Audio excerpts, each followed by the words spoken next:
Hi guys, magkwento nga pala ako. Ako po ay isang OFW dito sa Bahrain. So, ikwento ko po sa inyo kung bakit nandito po ako sa shelter ngayon kasi po sa nararamdaman ko po dito na nakakatakot na po talaga. Tapos may balita pa na sa lugar daw namin ay doon daw ang target. So, tingnan mo guys, nandito ako sa shelter ng Bahrain. So, ayan, maganda naman yung aming kalagayan dito.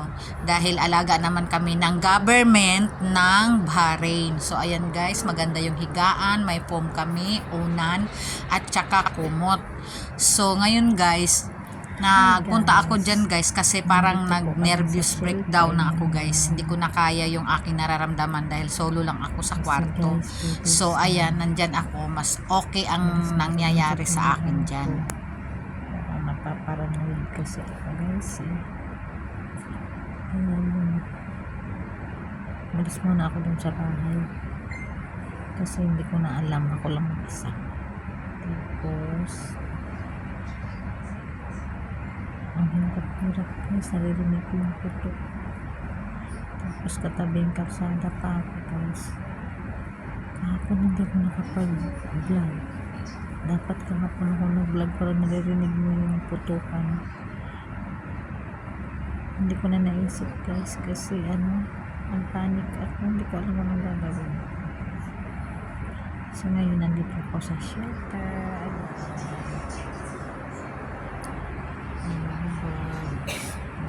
Sa likod ko, dami namin dito. Ayan. Ayan, dami namin.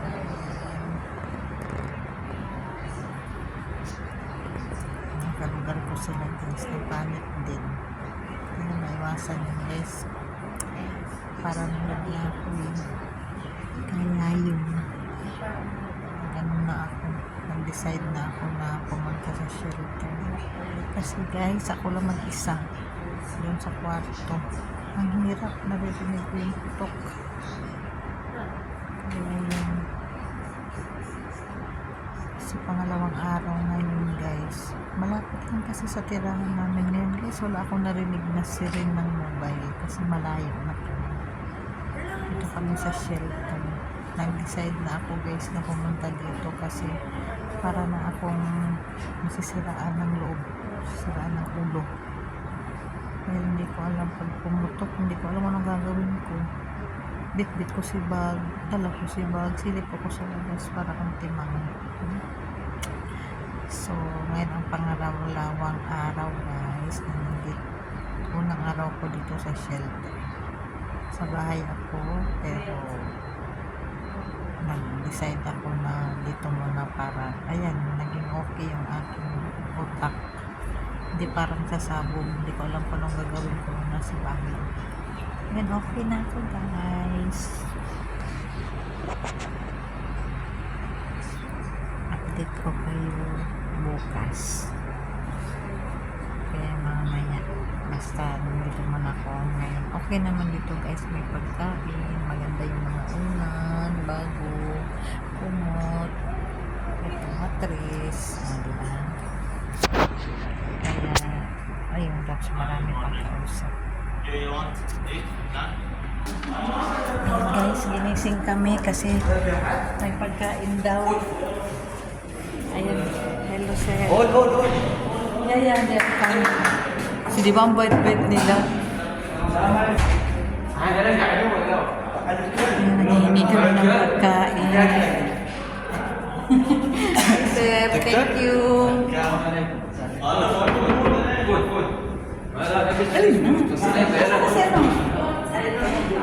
Ito yata. Pagkain.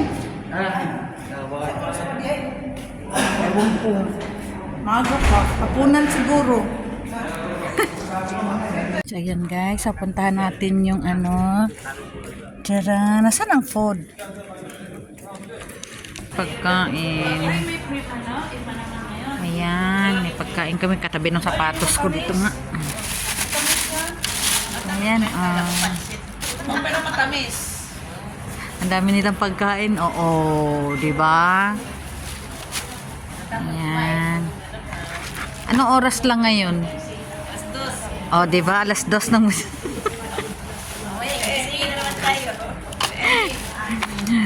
Hindi pa safe para pumasok na yun. Ginigising lang guys dito na. You want food? You want akil? Oh, da. Ayan. Almusal yata to. Almusal.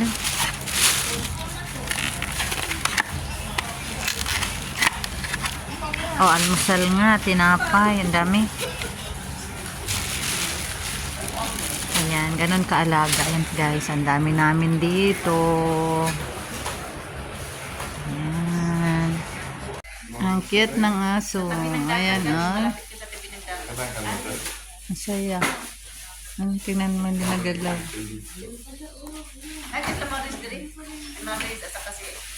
Yan pa isa.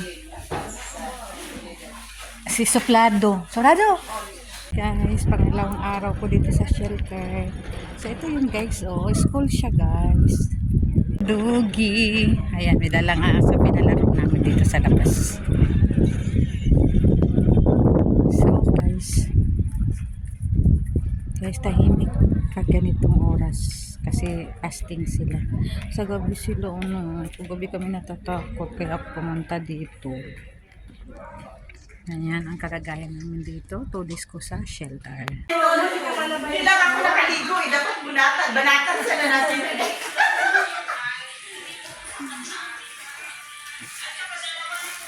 So, tingnan mo guys, kaya yan ang rason kung bakit ako pumunta sa shelter guys. Kasi guys, alam nyo ba guys, naging 157 ang aking dugo. Hindi umaabot ng ganyan guys, pero sa nervous ko yata guys, umaabot ng 157. Kasi guys, may doktor dyan, nagmomonitor sila. So, nagpa-check up ako, pero ramdam ko talaga guys. Kaya nga ako pumunta dyan eh. Sabi nga ng mga kaibigan ko, bakit ka pumunta dyan eh, okay naman. Pero iba yung nararamdaman ko guys. Kung hindi ko ilalabas sa kwarto guys, magiging baka ewan ko kung ano nang mangyayari sa akin. So at least dyan guys, tingnan mo. 'Di ba ang saya? Hindi. Guys, ito po yung bigay ng government ng Bahrain. May pa pa sila, may pa May pa yogurt, may pa juice, may tinapay, tsaka may pang chicken pa sila mamaya, evening at tsaka morning. At tsaka sa embassy naman, ito lang yung bigay ng embassy, noodles at tsaka tinapay. Hindi po to sapat sa gutom. Ilang tao? Itong dalawang tao na daw po to, hati na lang po daw kami ni ate. Galing sa embassy ng ano ba yan? Sa embassy, para awa. Embassy ng alin? Embassy ng Bahrain. No! Ba silang Pilipinas! Embassy ng Pilipinas, Bahrain. Hello guys, ito po yung bigay ng Bahrain, government ng Bahrain. May pa juice, minsan may pa chicken pa sila sa morning at saka sa evening. Ito naman po ang bigay ng Philippine Embassy ng Bahrain for 2 people na po to. Hindi po to nasasapat sa pang-araw-araw namin dito sa sa shelter. Hello guys, ito po yung bigay ng government ng Bahrain. Ito po ay pang-merinda lang po namin. Iba pa po yung panggabi, iba po yung panghapon na pagkain. Chicken na yun. May patubig pa po kami. Ito po yung sa Bahrain government. May pang kumot pa po kami. May mga kung ano-ano pa po kami. Pero ang sa Philippine Embassy po ng Bahrain, ito lang po siya guys. Hindi po to sapat sa amin. At saka dalawa na pong tao to. Sana ng hustisya. So, ayan guys, kanya-kanyang puro-puro sa mga mga nangyayari, kanya-kanyang mga opinion ang nangyayari sa amin yan guys. Nakikinig lang ako sa kanila guys, pero ayan, mga kanya-kanyang opinion ang mga nangyayari dahil nga doon sa guys, doon nga sa nangyayari na yung government natin at government ng Bahrain. So, ayan kami guys, yan. Yung mga guys, yung mga kasama namin mostly dyan guys, yun yung sa Jufair, yung pinakaunang pinasabugan na Navy base. So, sila yun guys.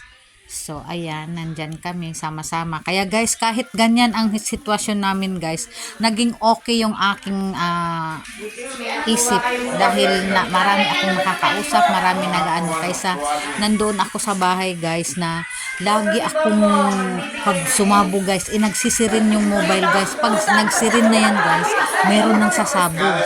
So, ayan guys, sabi nila guys, bawal daw sa tabing bintana. Itong ano ko, yung aking kwarto ay tabing bintana. So, hindi ko malaman guys, pag may sumabog guys, yung mayanig yung building at saka, nasa ground floor ako at saka nagtatago baga ako sa may semento, hindi sa may bintana. Yung, diba, bintana, tapos sa semento. Yun, nagtatago ako guys. Kaya guys, naisipan ko talagang pumunta talaga ng shelter kasi nga, talagang tingnan mo, naging 157 ang ayan guys, dapat may pasok ako ngayon, pinapapasok ako ng amo ko. Tapos may paputok na naman daw sa taas kaya hindi na kami natuloy na naman. Tapos yung amo ko, ewan ko kung ano.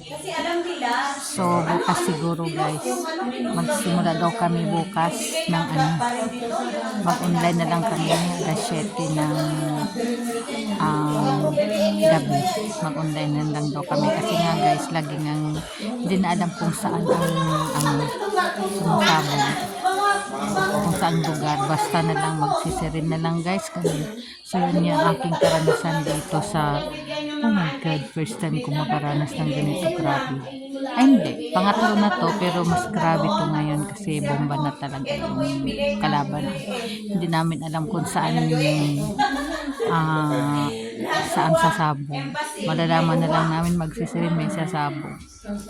Drone kasi yung gamit guys, kaya update ko kayo sa susunod guys. So, if you like this video, please like and share. Don't forget to subscribe. Meet Junita next time. Bye!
So, ayan guys, pagkatapos namin mag-post yung para undas na yung hari at saka sa Pilipinas. Ayan, 12 o'clock ng madaling araw guys, 12 p.m. dumating sila guys. Thank you po. So, ayan, paano yung aming kasama yan guys, dahil ayan, pinagsun na nila yung so, ayan yung kasama ko so, kasama ko sa kwarto. Then kami nagpunta sa dami nilang manigay sila guys. Dahil bawal sila sa ganun. Ayan guys.